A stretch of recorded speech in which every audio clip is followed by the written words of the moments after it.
Hello friends, welcome to kuboos kitchen. இன்றைக்கி வீடியோவில் நம்ம என்ன ரெசிபி பார்க்க போகிறோம்னா ஸ்வீட் ரெசிபி தான். இது நம்ம ட்ரெடிஷ்னல் ரெசிபி, பொரி அரிசி உருண்டை.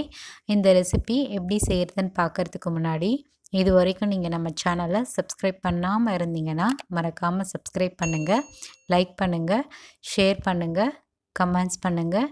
மறக்காமல் பெல் நோட்டிஃபிகேஷனை கிளிக் பண்ணுங்கள். அப்போ தான் நாங்கள் அப்லோட் பண்ணுற வீடியோஸ் உங்களுக்கு உடனுக்குடன் வந்து சேரும். வாங்க இந்த பொரி அரிசி உருண்டை ரெசிபி எப்படி செய்கிறதுன்னு பார்க்கலாம். கிச்சனுக்குள்ளே போகலாம். ஃபஸ்ட்டு நம்ம இந்த ரெசிபிக்கு அரிசி வறுத்துக்கணும். அதுக்கு கேஸ் ஸ்டவ் ஆன் பண்ணிவிட்டு கடாய் வச்சிட்டேன். கடாய் நல்லா சூடாகட்டும். சூடான பிறகு 1 கப் அளவு புழுங்கல் அரிசி, இல்லைனா இட்லி அரிசி, இல்லை பச்சரிசி, உங்கள்கிட்ட எந்த அரிசி இருக்கோ அந்த அரிசி நீங்கள் இந்த ரெசிபிக்கு யூஸ் பண்ணிக்கலாம். நான் 1 கப் அளவு புழுங்கல் அரிசி நல்லா வறுத்து எடுத்துக்கிறேன். இந்த அரிசி வறுக்கிறப்போ கம்ப்ளீட்டாக லோ ஃப்ளேமில் தான் வச்சு நம்ம வறுத்தெடுக்கணும். இது பார்த்திங்கன்னா கம்ப்ளீட்டாக பொரி மாதிரி கொஞ்சம் பொரிஞ்சு வரணும். அரிசி பார்க்கவே உங்களுக்கு நல்லா தெரியும். ஸோ இப்போ நல்லா பொரிஞ்சு வந்துருச்சு. இது ஒரு பிளேட்டில் மாற்றிட்டு நல்லா ஆற வச்சுருவோம். நல்லா ஆறின பிறகு நம்ம பொடி பண்ணி எடுத்துக்கலாம்.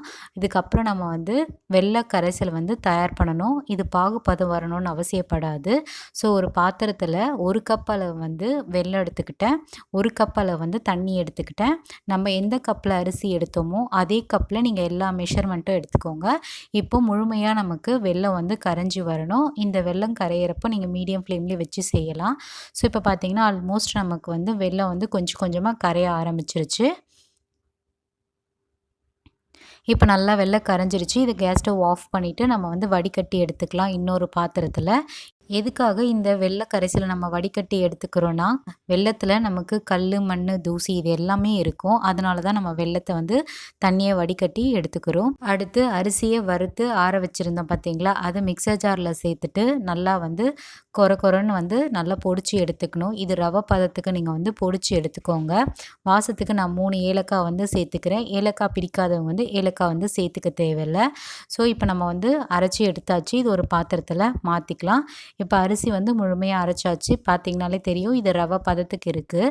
நீங்கள் நல்லா மையெல்லாம் அரைக்கக்கூடாது. இந்த மாதிரி கொஞ்சம் கொரப்பாக நீங்கள் இந்த அரிசியை பொடி பண்ணி எடுத்துக்கோங்க. இப்போ நம்ம மெயின் டிஷ்ஷை செய்ய ஆரம்பிச்சிடலாம். கேஸ் ஸ்டவ் ஆன் பண்ணிவிட்டு கடாய் வச்சுட்டேன். உங்கள்கிட்ட எந்த பாத்திரம் இருக்கோ அந்த பாத்திரம் யூஸ் பண்ணிக்கோங்க.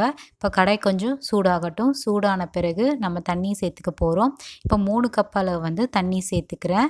இப்போ நம்ம ஏற்கனவே அரைச்சி வச்சுருந்த நம்ம அரிசியை இந்த தண்ணியில் சேர்த்து நல்லா வேக வைக்க போகிறோம். அதனால் 3 கப் அளவு தண்ணியை சேர்த்துக்கிறேன். ஒரு சிட்டி அளவு உப்பு சேர்த்துக்கலாம். ஸ்வீட்னஸை என்ஹான்ஸ் பண்ணுறதுக்காக தான் நம்ம உப்பு சேர்த்துக்கிறோம். இப்போ தண்ணி நல்லா காஞ்சிருச்சு. காஞ்சது பிறகு வறுத்து பொடி பண்ணி வச்சுருந்த அரிசியை கொஞ்சம் கொஞ்சமாக சேர்த்துக்கிறோம். இப்போது முழுமையாக நம்ம சேர்த்தாச்சு. சேர்க்குறப்பையும் நம்ம கைவிடாமல் கலந்து விடணும். இன்கேஸ் நீங்கள் கேஸ் ஸ்டவ் ஆஃப் பண்ணிவிட்டு கூட நீங்கள் எல்லா அரிசி மாவும் சேர்த்துட்டு நல்லா கலந்து விடுங்க, கட்டி இல்லாமல். இப்போ பாருங்கள் நல்லா கலந்து விட்டாச்சு. மொத்த தண்ணியும் நல்லா அப்சர்வ் பண்ணிடுச்சு. இப்போ இதில் கொஞ்சம் கூட தண்ணி இல்லாமல் எல்லா தண்ணியும் நல்லா அப்சர்வ் ஆகிடுச்சு. கைவிடாமல் கலந்து விட்டுட்டே இருக்கணும்.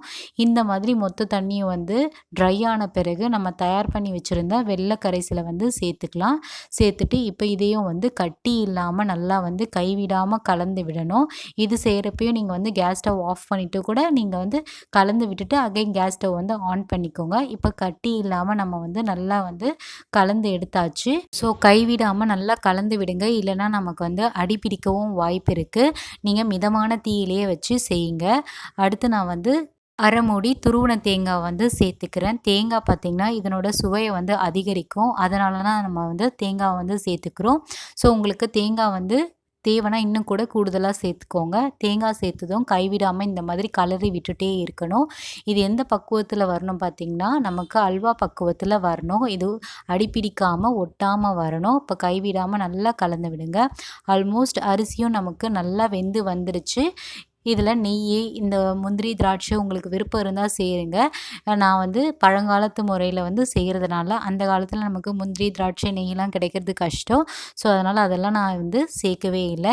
நம்மளோட ரெசிப்பியும் தயாராகிடுச்சு. கேஸ் ஸ்டவ் ஆஃப் பண்ணிவிட்டு நல்லா ஆற வச்சுருவோம். ஆறின பிறகு நம்ம கை பொறுக்கிற சூடு இருக்கும் பார்த்திங்களா, இந்த டைமில் ஒரு வாட்டி நல்லா இது கலந்து எடுத்துக்கோங்க. ஏதாச்சும் கெட்டிப்பட்டு இருந்ததுன்னா நமக்கு உடச்சி விடுறதுக்கு கரெக்டாக இருக்கும். இந்த மாதிரி போட்டு ஒரு டைம் லைட்டாக மிக்ஸ் பண்ணி விட்டுக்கோங்க.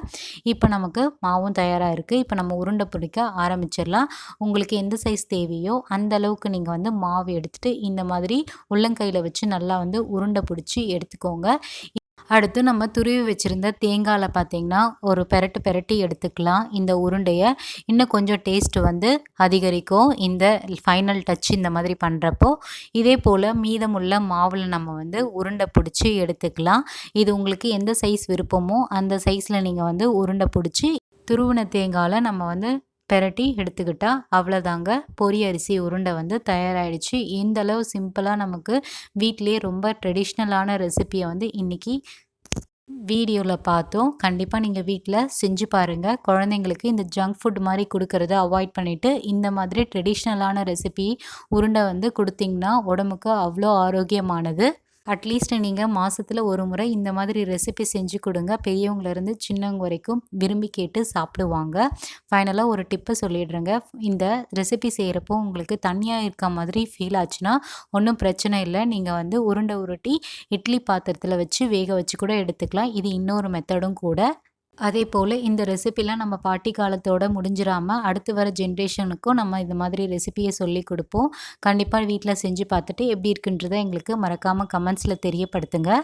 இந்த ரெசிபி பிடிச்சிருந்தால் மறக்காமல் சேனலை சப்ஸ்கிரைப் பண்ணிவிட்டு சப்போர்ட் பண்ணுங்கள். ட்ரெடிஷ்னல் ரெசிபி செய்ய தெரியாத உங்கள் ஃப்ரெண்ட்ஸ்க்கும் ஷேர் பண்ணுங்கள்.